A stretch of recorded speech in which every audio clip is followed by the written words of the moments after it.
말씀을 다 함께 합독하도록 하겠습니다.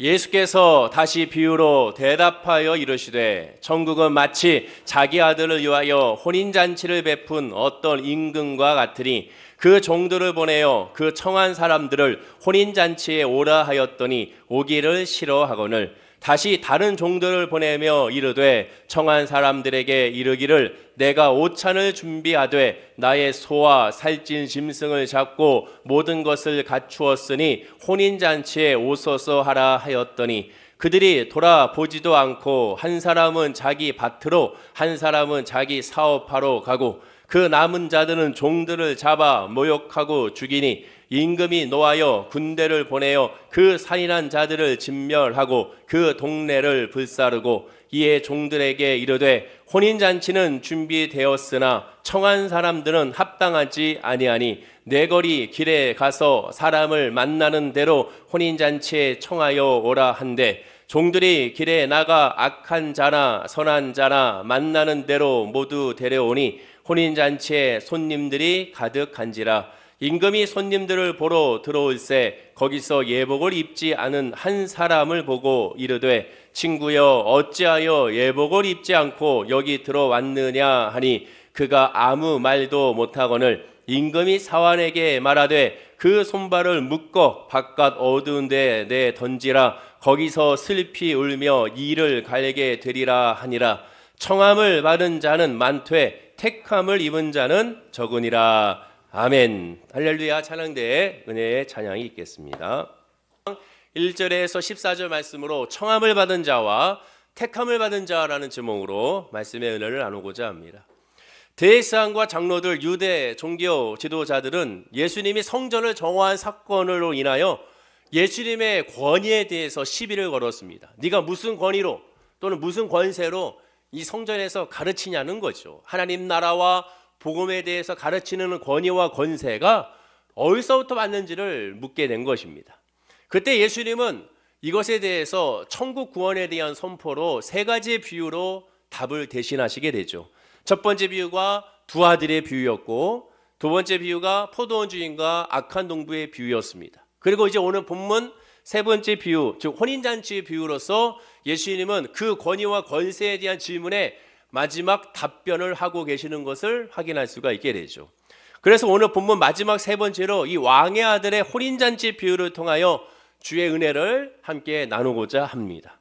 본문의 비유는 크게 두 가지의 사건으로 구성되어 있습니다. 첫 번째 사건과 두 번째 사건을 구분해서 살펴봐야 한다는 거죠. 첫째 사건은 본문 2절에서 7절 말씀입니다. 즉 왕이 종들을 보내 잔치를 초청하게 됩니다.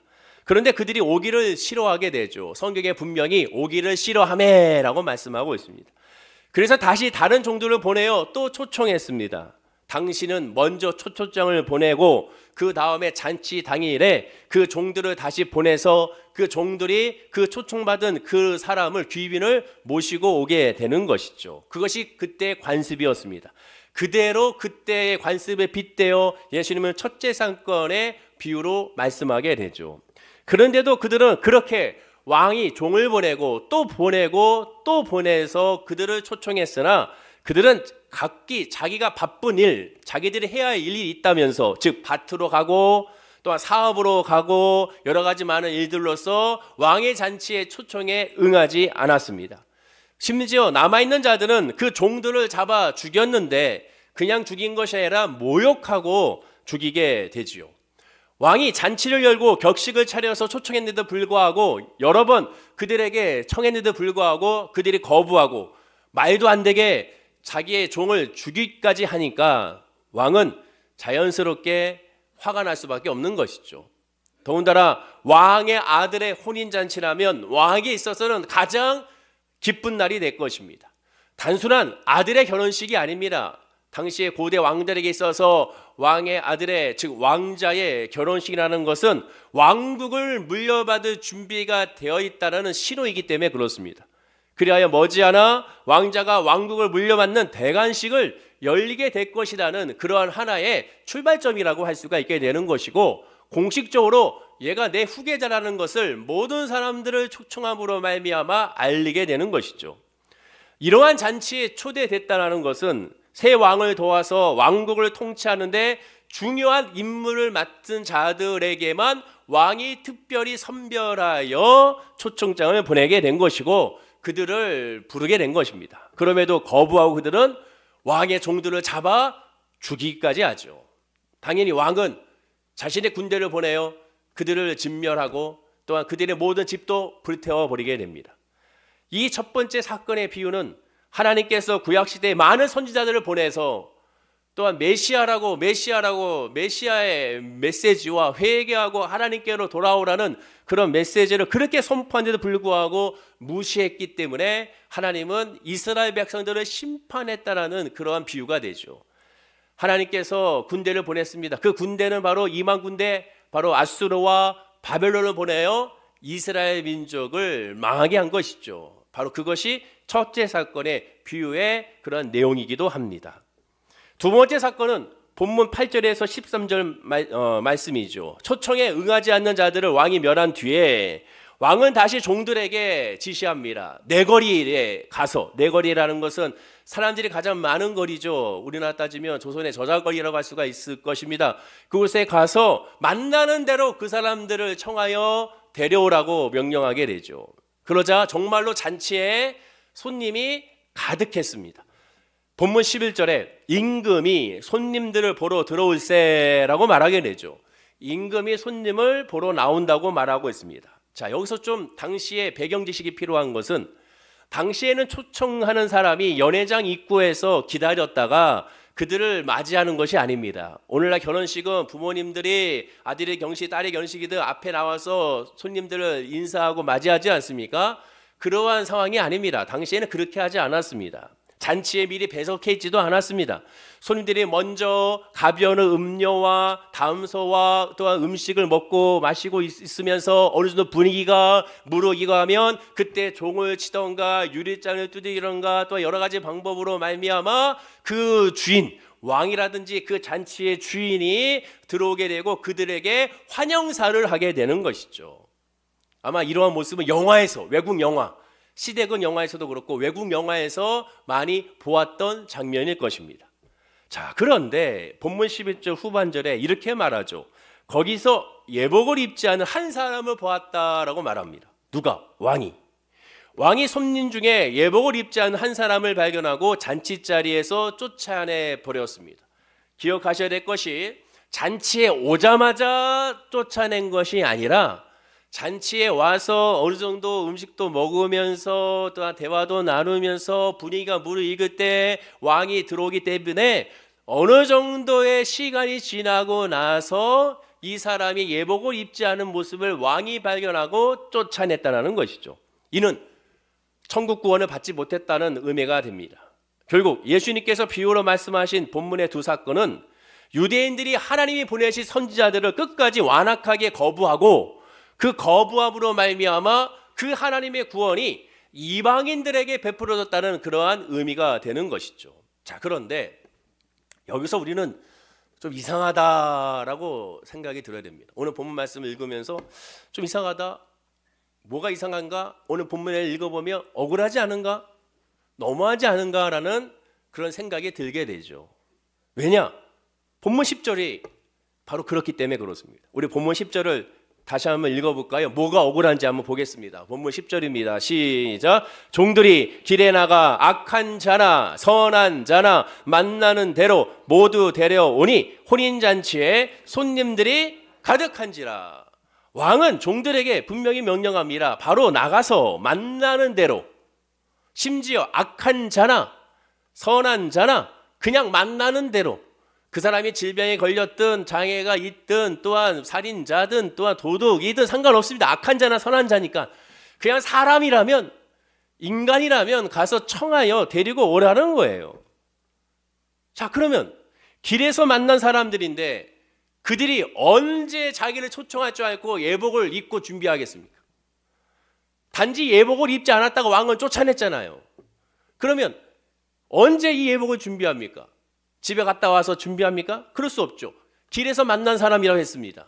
예복이라는 것이 그게 뭐 한두 푼 하는 거겠습니까? 값싼 옷이겠습니까? 비싼 옷일 수밖에 없는 것이죠. 길에서 만난 사람이 미리 예복을 준비할 수 없고 미리 예복을 준비한다 하더라도 비싸서 준비할 수가 없습니다. 왜? 길에서 만난 사람들이기 때문에 그렇습니다. 불특정 다수의 사람들이기 때문에 그렇죠. 그러니까 이해가 안 되고 이상합니다. 오늘 본문 말씀 보면서 이 말씀 묵상하다가 그래서 질문해야 되는 거죠. 이거 이해가 안 됩니다. 억울합니다. 하나님 너무하는 것 같고 예수님이 이 비유를 잘못 지금 말씀하는 것 같습니다 라는 생각이 들게 됩니다. 하지만 그것은 우리의 관점이죠. 당시로 돌아가야 됩니다. 즉 지금 이 말씀을 듣고 있는 유대 종교 지도자들, 당시 사람들은 이 메시지가, 이 배경이 무엇인지를 잘 알고 있습니다. 즉 배경 지식을 잘 알고 있기 때문에 이상하다라고 생각하지 않죠. 왜냐? 당시의 관습에, 당시 시대의 관점으로는 이것은 당연하기 때문에 그렇습니다. 즉 당시에는 주인이 잔치에 참석하는 자가 입을 예복을 따로 준비해 놨기 때문에 그렇습니다. 누군가를 초청했습니다. 그럼 그 사람에게 맞는 옷을 다 준비해 놔요. 종들을 통하여 최화영 목사라면 최화영 목사의 옷을 준비해 놓습니다. 누군가라면 누군가 옷을 다 준비해 놔요. 종들을 통하여 그 올 사람들의 옷을 예복을 하나 준비해 놓게 되는 거예요. 자, 그렇다면 닥치는 대로 되라고 했으니 왕은 닥치는 대로 오는 사람들 누가 올지 모르겠지만 누구들 온지 입을 수 있는 예복을 다 그 곳에 준비해 놨다라는 의미가 되는 겁니다. 자, 그러니 한 사람만 안 입었어요. 그럼 나머지는 길에서 만났는데 어떻게 예복을 입겠습니까? 다 왕이 준비한 옷을 입었다라는 의미가 되는 거예요. 핵심은 그겁니다. 다 입었는데 왜 이 사람만 입지 않았냐는 거죠. 왜 이 사람이 입지 않았을까요? 그것은 이미 앞에 분의 답이 나와 있지 않습니까? 처음에 사건에서 얘기한 것처럼, 성경에 나온 것처럼 싫었다라고 말하죠. 싫은 거예요. 또는 귀찮은 거예요. 또는 관심이 없는 거죠. 그럼 뭐에 관심이 있습니까? 그냥 잔치에만 관심이 있는 거죠. 자, 왕은 공짜로 잔치를 베풀었습니다. 본문 4절에 보십시오. 어떤 잔치입니까? 소와 살찐 짐승을 잡고 모든 것을 갖춘 잔치. 더군다나 지금도 소고기 먹기 힘든데 당시에는 말할 것도 없죠. 우리나라 조선시대 소는 먹을 수 없습니다. 소는 잡아먹을 수 없죠. 오히려 그 사람은 그냥 그 사람이 죽어야 됩니다. 이 살찐 살찐 짐승들, 즉 여기에만 관심이 있는 거예요. 지금 예복을 입어야겠다, 이것은 관심이 없는 겁니다. 와, 잔치에 가서 먹자. 즉 오늘 따지면 무엇을 입을까, 무엇을 마실까, 무엇을 행할까, 여기에만 관심이 있는 거죠. 예수 그리스도를 믿으며 자리한다는데 예수 믿음으로 말미암아 내 직장이 흥하고 내 사업이 흥하고 내 건강이 흥하고 모든 것이 흥하리라, 여기에만 관심 있는 것과 똑같습니다. 잔치의 목적, 그 잔치의 목적이 무엇이고 왜 예복을 입어야 되는지에 대해 관심이 없는 거죠. 그냥 눈에 보이는 거기 있는 음식들에만 관심이 있는 겁니다. 이 사람은 예복을 입지 않았어요. 그리하여 본문 13절에 자, 읽어보겠습니다. 시작. 임금이 사환들에게 말하되 그 손발을 묶어 바깥 어두운 데 내 던지라, 거기서 슬피 울며 이를 갈게 되리라 하니라 라고 말합니다. 그렇습니다.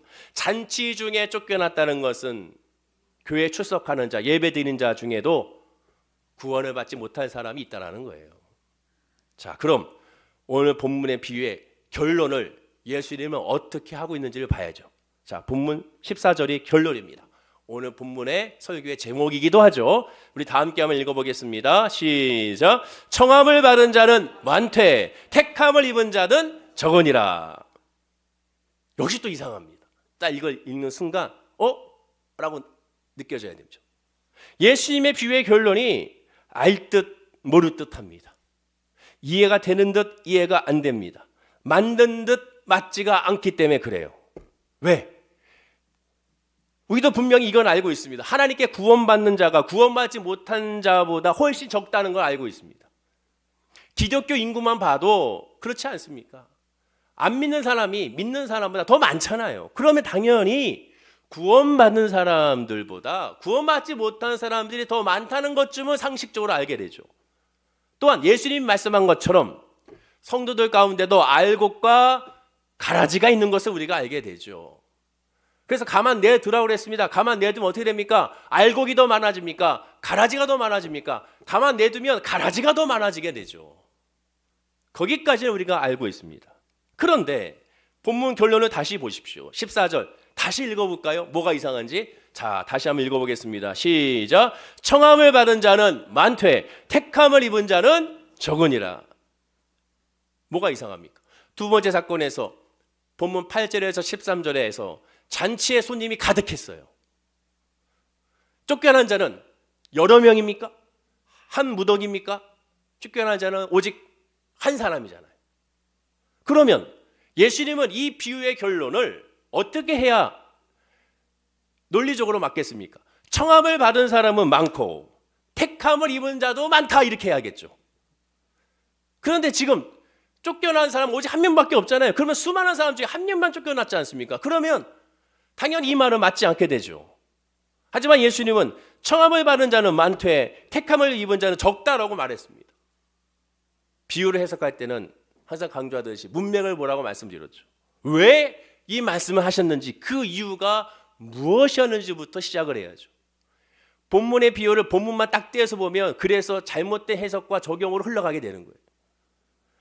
예수님은 지금 주인이 주는 예복을 입었느냐 입지 않았느냐, 그것에 지금 집중하고 있습니다. 잔치에 있느냐 잔치에 없느냐 그 이전에 예복을 입었느냐 예복을 입지 않았느냐가 핵심입니다. 그리고 그것은 구원과 관계가 있는 것이죠. 예수님은 본문 비유에서 분명히 한 명만 구원받지 못했다고 숫자를 설명하고 있으나 그 숫자 자체가 아닙니다. 입었느냐 입지 않았느냐예요. 예복을 입지 않은 것은 몸만 잔치에 나온 것이지 마음은 딴 곳에 있다는 거죠. 즉 먹을 거면 관심이 있는 거예요. 지금 이 먹을 거, 예수 믿음 형통하되 여기에 관심이 있는 거죠. 예수님께서 이 비유를 왜 하셨습니까? 대제사장과 장로들, 유대 종교 지도자들이 예수님의 성전에서 하나님 나라에 대해서 선포하고 복음에 대해서 가르치자, 그 가르치는 권위에 대해서 시비 걸기 위하여 예수님께 접근했고 예수님께 질문했지 않습니까? 그 질문에 대한 답으로 말미암아 예수님은 이 세 가지 비유로 설명하고 있었죠. 그러면서 예수님은 이 비유를 통해 결국 그 권위가 어디서 왔느냐? 어떻게 설명합니까? 첫 번째도 그렇고 두 번째 비유도 그렇고 이 세 번째 비유도 바로 내가 왕의 아들이라고 선포하고 있죠. 너는 무슨 권위로 이렇게 가르치느냐? 내가 왕의 아들이기 때문에 그렇다라는 것이죠. 혼인잔치를 벌였다는 것은 예수님이 이 땅을 통치할 왕으로 왔기 때문에, 내가 이 땅에 통치할 메시아이기 때문에 난 이렇게 가르칠 수 있다라고 지금 말씀하고 있는 것이죠. 똑똑한 이 유대 종교 지도자들이 예수님의 이 말씀을 모르지 않았습니다. 이해하지 못하지 않아. 이해를 너무 잘했기에 예수를 죽이려고 그랬죠. 따라서 예수님은 대제사장과 이 장로들에게 지금 너희가 아무리 성전 제사를 경건히 드리고 율법을 성실히 준수해도 그 마음의 중심에 여호와가 없으며 그 보내신 아들인 나 예수를 메시아로 믿지 아니하면 구원과 상관이 없다라는 그런 말씀을 이 세 번째 비유로 선포한 겁니다. 자, 그럼 본문의 정통적인 해석과 적용을 한번 살펴보겠습니다. 보통 우리가 이 본문을 어디에 중심으로 두고 해석하느냐? 보통 청함을 받은 자는 유대인으로 봅니다. 유대인. 그리고 택함을 입은 자는 이방인들로 해석을 합니다. 거기다가 유대인들은 스스로 하나님의 택함을 입었다고 자부했죠. 본문의 첫째 사건에도 왕에 초청한 사람들이 누굽니까? 불특정 다수가 아니라 왕이 생각하기에 내 왕의 아들의 잔치에 초청한 사람은 이 사람이 와야 돼. 그래서 그 사람들은 딱딱딱딱 선별하여 초청장을 보내게 된 것이죠. 즉 왕이기 때문에 평소에 왕이 잘하고 있는 사람들, 중책을 맡은 사람들 중심으로 왕자의 결혼식에 반드시 참여하여 왕자와 함께 다음 세대를 같이 이끌어나갈 사람들로 하나님은 이 왕을 선별했을 것입니다.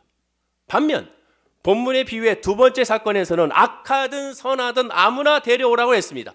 자신이 선별해서 초청장을 보낸 것이 아니에요. 누가 올 줄 모릅니다. 그냥 다 오라는 거예요. 누구든 상관없어. 다 오라는 거죠. 그러면 본문의 결론은 뭡니까? 왕의 택함을 입은 유대인들은 적은이도 구원을 받지 못했고, 왕의 청을 입은 이방인들은 많은이가 구원을 받았다고 해야 논리적으로 맞죠.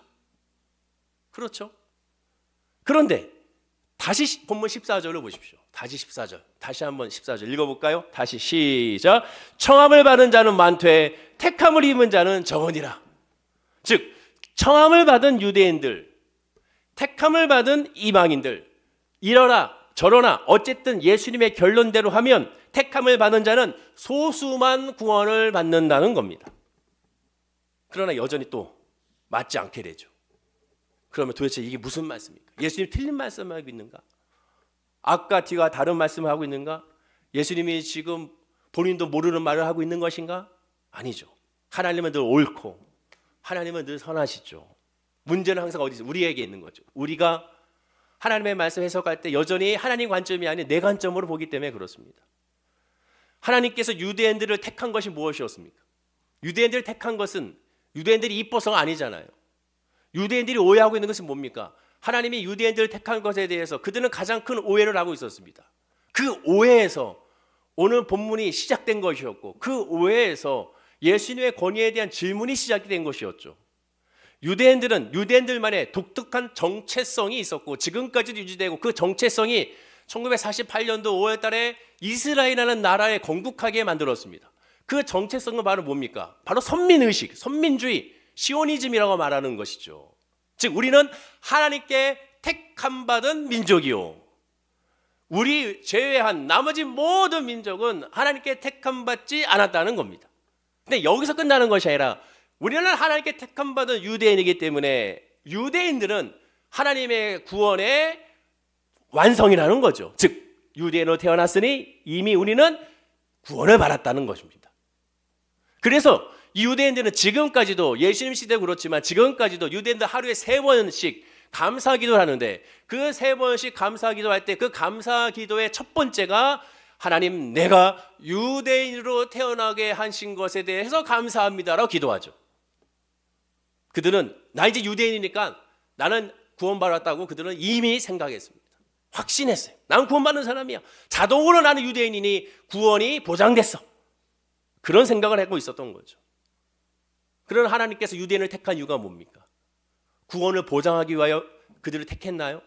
아니잖아요. 성경은 뭐라고 말합니까? 신명기 7장 7절입니다. 우리 한번 읽어볼까요? 자, 시작. 여호와께서 너희를 기뻐하시고 너희를 택하심은 너희가 다른 민족보다 수요가 많기 때문이 아니니라. 너희는 오히려 모든 민족 중에 가장 적으니라. 택한 이유는 오직 하나입니다. 너희가 다른 민족보다 수요가 많기 때문이 아니라 가장 적기 때문에.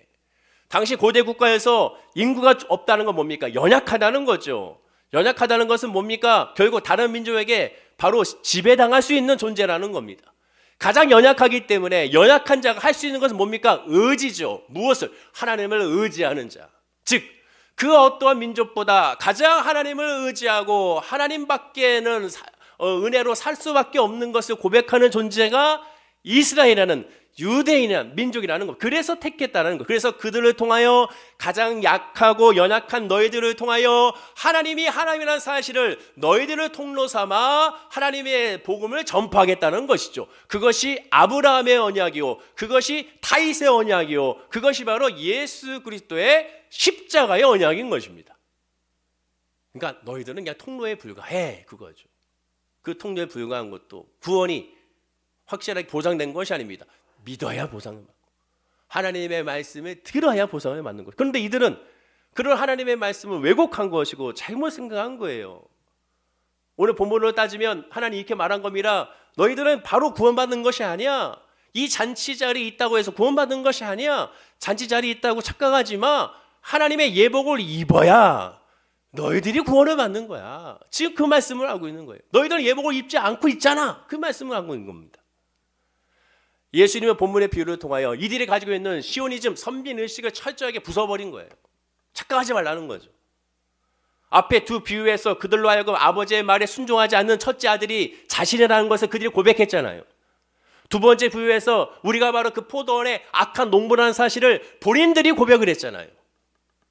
따라서 본문의 이 사건도 마찬가지입니다. 첫째 사건도 예수님 오기 전에 인간, 특별히 이스라엘 상황을 봐라. 너희들이 그 선민의식으로 말미암아 오직 너희들의 관심은 너희들의 사업, 너희들의 밭에만 있지 않느냐.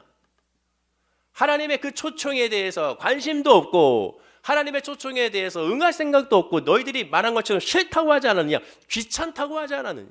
오직 너희들의 관심은 당장의 밭에 가서 일하는 것과 내 사업을 형통하게 하는 것이라고 말하게 되죠. 즉 안위와 형통. 자기들의 재물과 권력과 명예만 추구하는 것이죠.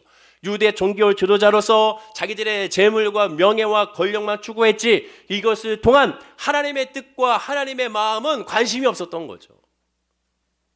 두 번째 사건에서는 예수님이 오신 이후에 천국 복음이 약한 자이든 선한 자이든 유대인이든 헬라인이든 남종이든 여종이든 늙은이든 젊은이든 아무 차별 없이 전해지는 것을 의미하게 되죠. 즉 예수님의 십자가 보혈로 말미암아 누구든지 믿기만 하면 구원을 받는다는 겁니다. 많은 사람들이 교회에 나옵니다. 그러나 교회에 나오면 그것이 안심이 되면 안 됩니다. 교회에 나왔다고 안심이 되는 것이 아니죠. 바로 그것은 필요 조건에 불과합니다. 충분 조건은 뭐예요?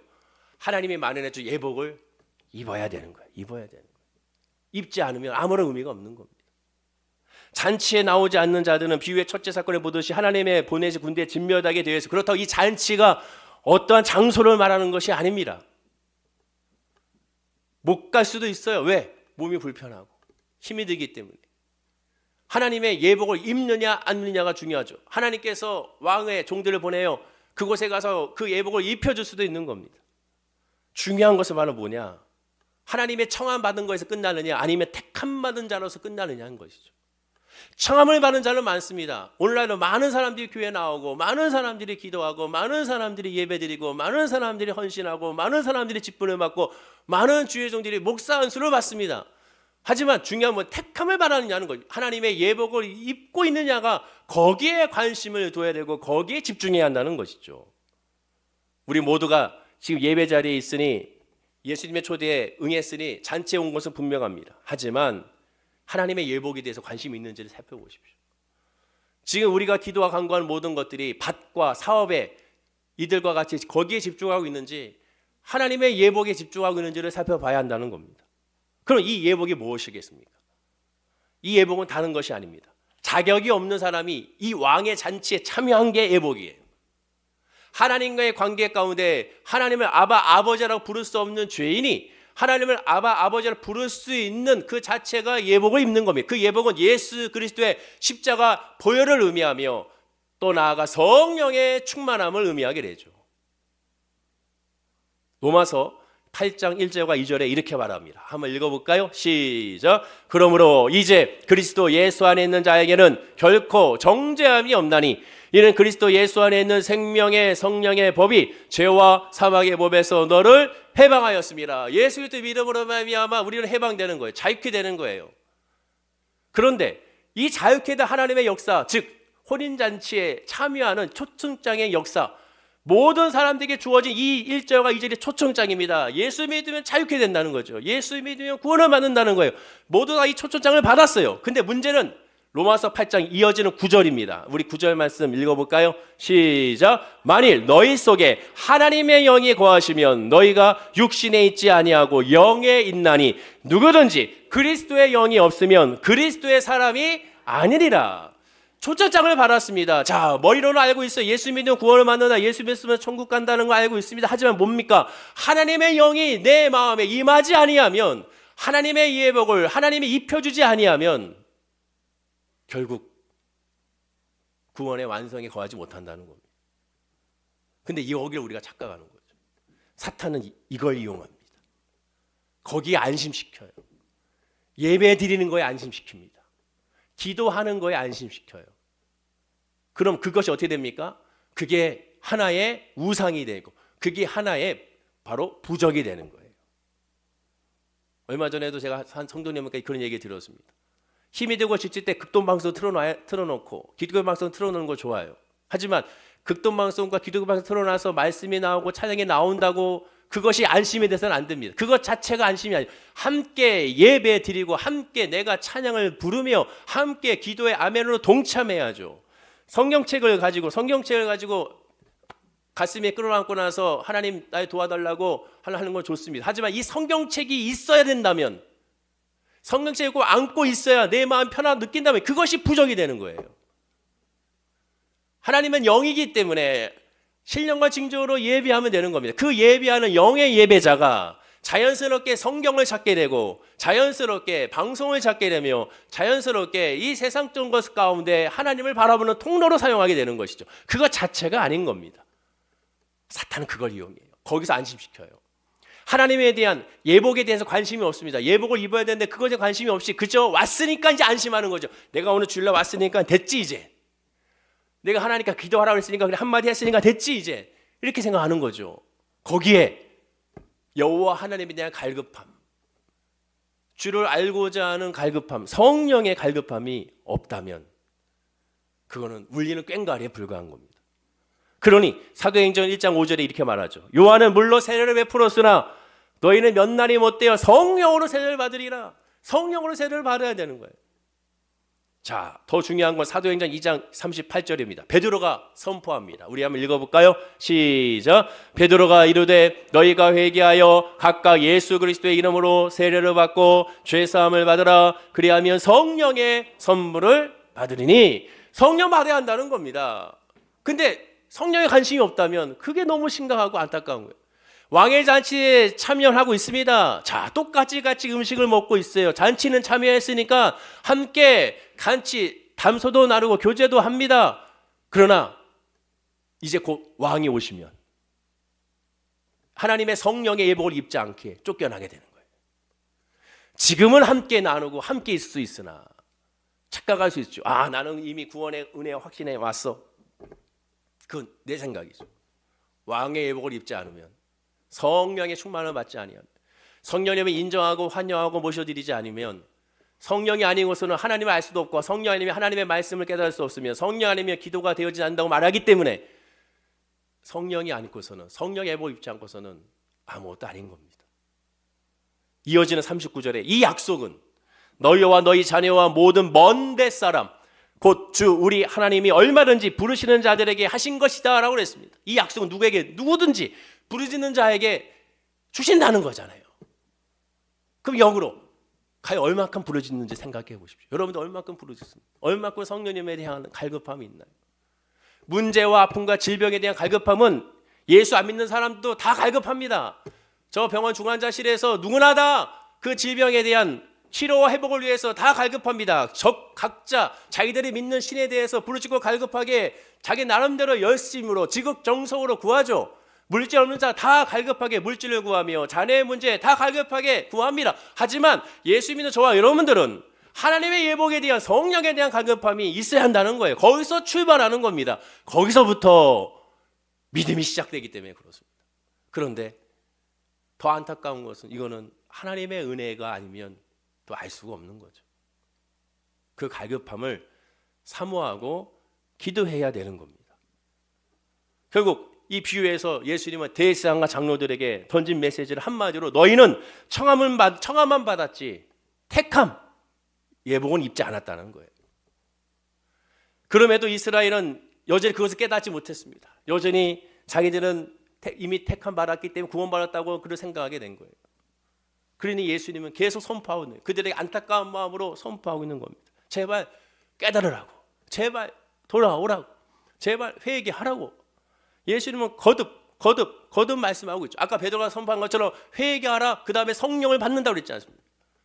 회개치 아니하면 성령의 역사가 없는 거예요. 그럼 그 회개가 뭐예요? 도덕적 회개가 아니라고 그랬습니다. 거짓말 회개가 아니에요.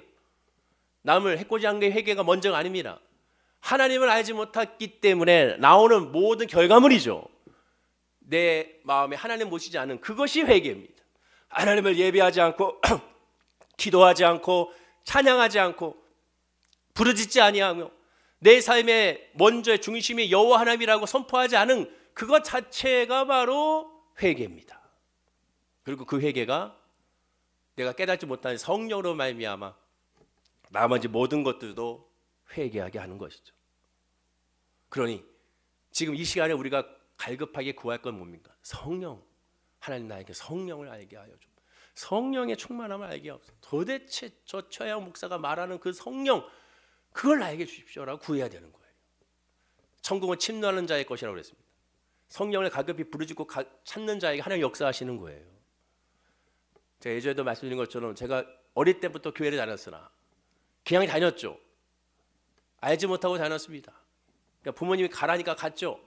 교부버스 타고 1시간 반, 예전에 그랬지 않습니까? 여의도 순복음교회로 교부버스 타고 갔습니다. 희한하게도 교부버스 타는 시간은 제일 재밌게 보는 만화 영화 가는 시간이죠. 그거 좀 보겠다고 막 떼쓰다가 결국 혼나가지고 결국 끌려서 버스에 타가지고 이 뿌르뚱해 나와가지고 타고 갔던 기억이 납니다. 그리고 교회 가죠. 들어가기가 싫어요. 그러니까 쭈뼛쭈뼛 거리다가 주변에서 또 그렇게 그때는 간식을 많이 팔았습니다. 여두수목교 주변에 쥐포, 그다음에 강냉이, 번데기 이런 거 어머니께서 100원 준 거 가지고 50원 쥐포 사 먹고 그다음에 50원 헌금해야지. 그러다가 또 지나가면 또 번데기나 이런 거 있으면 30원어치 먹고 20원 헌금해야지. 그 20원 갖고 아유 하나님 또 10원 또 하나 사 먹고 껌 하나 사 먹고 10원 아유 또 그것도 그냥 까먹고 했던 그런 기억이 납니다. 그랬던 제가 중학교 때는 더 엉망진창이었습니다. 교회 간다 해놓고 아예 교회를 그냥 안 갔죠. 그리고 옆에 서강대교 공사하고 있었는데 그 서강대교 공사하는 데서 실컷 놀다가 공과 공부할 시간에만 그때 딱 들어가지고 선생님한테 추석 체크했던 기억이 나. 왜? 그렇게 해야 선생님이 전화 안 하니까. 그렇게 지냈습니다.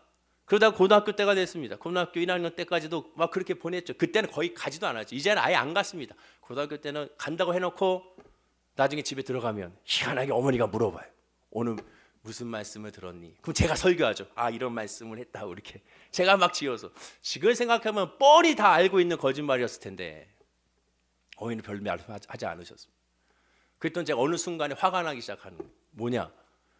누구는 저게 성령 받아서 기도 열심히 하고 누구는 저렇게 열심히 찬양하고 누구는 열심히 저렇게 봉사하고 뭐가 좋다고 저렇게 아침 일찍 와가지고 행복하게 율동하고 찬양하는데 왜 나는 이 모양 이 꼴로 이렇게 교회 오기가 싫고 예배 시간이 싫고 기도 시간이 지루하고 짜증나는지 이것에 대해서 불만이 시작됩니다. 하나님이 편애하신다고 생각이 들었어요. 그래서 그때 생전 처음으로 여름 학예 수련회를 앞두고 하나님께 처음으로 기도했습니다. 하나님이 계시다면 성령님이 계시다면 이번 수련회 때 나를 좀 만나 주십시오. 그 성령이 뭔지를 알게 하옵소서라고 기도했던 기억이 납니다. 그리고 수련회 갔어요. 그 수련회 가서 거기서 그 목사님이 시키는 대로 선생님이 시키는 대로 다 했습니다. 정말로 하나도 빼먹지 않고 일어나면 일어나라, 찬양할 때 박수 치면 박수 쳐라, 율동하면 열심히 율동하고 정말 적극적으로 했던 기억이 납니다. 오죽했으면 제가 얼마나 말을 안 들었으면 제가 초등학교 6학년 때 해 뜨는 데부터 해지는 데까지 율동이 있어요. 해 뜨는 데 해지는 데까지 그 율동을 각 반별로 묶어가지고 발표회를 하는 시간이 있었는데 그때 제가 해 뜨는 데 해지는 데까지를 율동 거꾸로 했습니다. 계속. 선생님이 얼마나 화가 났던지 그때 제가 뺨을 맞았어요. 지금 생각해 보면 그 선생님 오죽했으면 뺨을 때렸을까. 그러니까 보통 이렇게 해 뜨는 데부터 하면 저 거꾸로 하고 할렐루야가 이쪽으로 하면 저는 이쪽으로 하고 막. 와 정말 제가 생각해도 정말 기가 막히. 그랬던 제가 거기서 기도하다가 성령이라는 것이 무엇인지를 깨닫게 됐습니다.